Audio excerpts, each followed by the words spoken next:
दोस्तों ये घटना कोरोना काल के समय की है। हिमाचल प्रदेश का एक ज़िला लगता है ऊना और इसी ज़िले का एक थाना लगता है उपमंडल हरोली।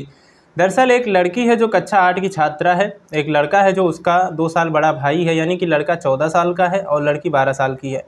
दोनों ही स्कूल में पढ़ते थे, लेकिन कोरोना काल के चलते दोनों के स्कूल बंद हो जाते हैं और घर से ही वो ऑनलाइन पढ़ाई कर रहे थे। परिवार के लोगों ने दोनों को मोबाइल दे रखा था और मोबाइल से ही दोनों अक्सर पढ़ा करते थे। दोनों सगी बहन भाई थे, इसीलिए एक दूसरे का ख्याल भी रखते थे। मगर कब मोबाइल के पन्ने पलटते पलटते उन्हें ऐसी साइट मिल जाती है जिन पर शायद बड़े मना करते हैं या विरोध करते हैं। हालांकि सरकार ने भी कई साइटों पर बैन लगा रखा है।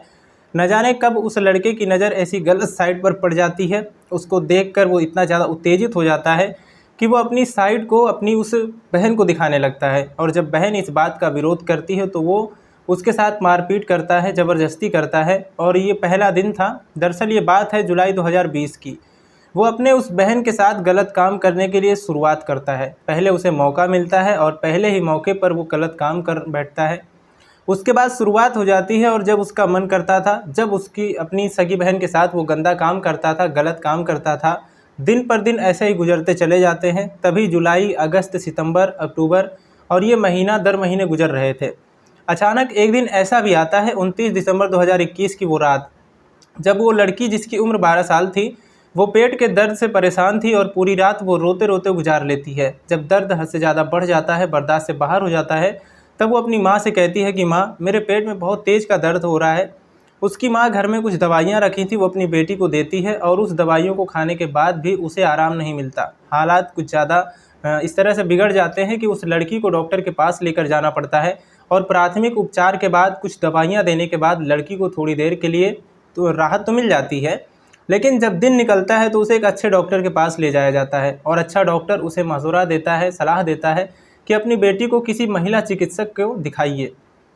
जब महिला चिकित्सक को वो लड़की दिखाई जाती है तो पहले ही नज़र में उस लड़की को देखकर ही पता चल जाता है कि ये लड़की लगभग 4 महीने की गर्भवती है। जब ये बात उसकी माँ सुनती है तो उसके पैरों तले ज़मीन खिसक जाती है। वो सोचने पर मजबूर हो जाती है कि मेरी बेटी है, पिछले कई महीनों से ये घर में ही है, बाहर तक नहीं निकली है और अचानक से ये आखिरकार हुआ तो हुआ कैसे।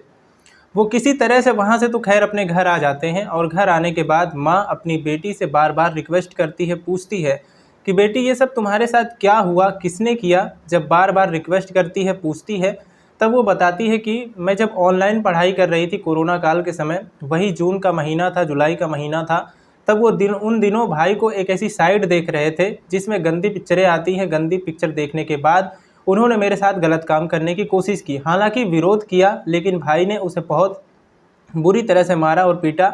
मारने के बाद फिर उनका ये सिलसिला शुरू हो जाता है और दोनों भाई बहन खेल खेल में बस ये गलत काम करते चले जाते हैं। और इसकी कोई सीमा नहीं थी, या ये कहें कि कहना गलत नहीं होगा कि दोनों भाई बहन को एक तरह से इसकी आदत सी पड़ गई थी। इसके वो आदी हो चुके थे। जब ये लड़की गर्भवती हो जाती है, प्रेग्नेंट हो जाती है, तब घर वालों को पता चलता है कि उनके पैरों तले ज़मीन खिसक जाती है। लेकिन माँ होती है, माँ ने अपनी बेटी को उसकी परेशानी न केवल अपने बेटे को सबक सिखाया, बल्कि उसे खूब पीटा भी। एक माँ उसके साथ जो कर सकती थी वो भी किया। फिर उसके बाद जो है वो उपमंडल हरोली थाने में जाती है और वहां अपने ही बेटे के खिलाफ संबंधित धाराओं में मुकदमा दर्ज कराती है। साथ ही उसका विरुद्ध पॉक्सो एक्ट और बलात्कार जैसी धाराओं में मुकदमा दर्ज होता है। पुलिस उस लड़के को गिरफ्तार कर लेती है। डीसीपी अनिल पटियाला कहते हैं कि मां की तहरीर के आधार पर उसके बेटे के विरुद्ध संबंधित धाराओं में मुकदमा दर्ज कर लिया है। साथ ही मामले की जाँच की जा रही है और यही नहीं, साथ ही उसका डीएनए टेस्ट के लिए सैंपल भेजा गया है, ये जांच कराने के लिए कि जो बात लड़की बोल रही है क्या ये सच है या झूठ है। हालांकि जो डीएनए रिपोर्ट आती है वो काफ़ी समय उसमें लग जाता है आने में, मगर फिलहाल पुलिस ने उस लड़के को अपनी हिरासत में ले लिया था। उसके विरुद्ध संबंधित धाराओं में मुकदमा दर्ज करने के बाद उसको जेल भेज दिया जा रहा था। उसके खिलाफ कार्रवाई की जा रही थी। दरअसल जो कोरोना काल हमारी ज़िंदगी में आया था, उस कोरोना काल ने न जाने कितने ही घरों को बर्बाद कर दिया, कितने ही कारोबार को बर्बाद कर दिया।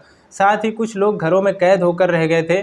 इस बीच शिक्षण संस्थानों ने बच्चों को घरों में ही रहकर ऑनलाइन पढ़ाई की जो सलाह दी थी, मशवरे दिए थे, मगर माँ बाप ने कहीं न कहीं लापरवाही कहें या बच्चों के लिए अनदेखी कहें, उन्होंने जिस वक्त जिस दौरान उन बच्चों पर ध्यान रखने की वाकई सख्त ज़रूरत थी, उस दौरान वो अपने बच्चों से कहीं ना कहीं दूर रहे और बच्चों ने ऐसी मनमानी की। ये कोई पहली घटना नहीं है, बल्कि उत्तर प्रदेश के नोएडा में ऐसी घटना हो चुकी है। बल्कि ऐसी ही घटना हरियाणा के पलवल में भी हो चुकी है। यहाँ जहाँ सगी बहनों के साथ उसके सगे भाइयों ने गलत काम किया और वो गर्भवती हो जाती हैं। ये मामला भी शायद कभी ज़िंदगी में खुलता नहीं अगर ये लड़की गर्भवती ना होती। फ़िलहाल अभी कोर्ट की परमिशन ली जाएगी। परमिशन लेने के बाद कोर्ट यदि अनुमति देता है तो इस लड़की का गर्भपात किया जाएगा। उसके बाद इसे हमेशा हमेशा के लिए इसके पेट में पलने वाले बच्चे से मुक्ति मिल जाएगी।